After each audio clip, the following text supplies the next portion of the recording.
بسم الله الرحمن الرحيم إذا زلزلت الأرض زلزالها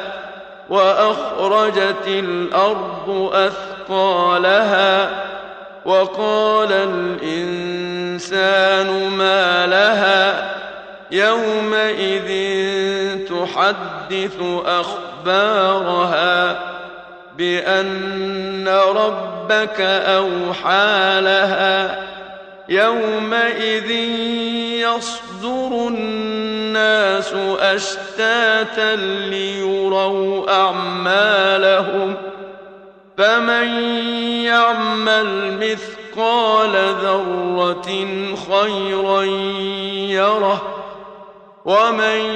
يعمل مثقال ذرة شرا يره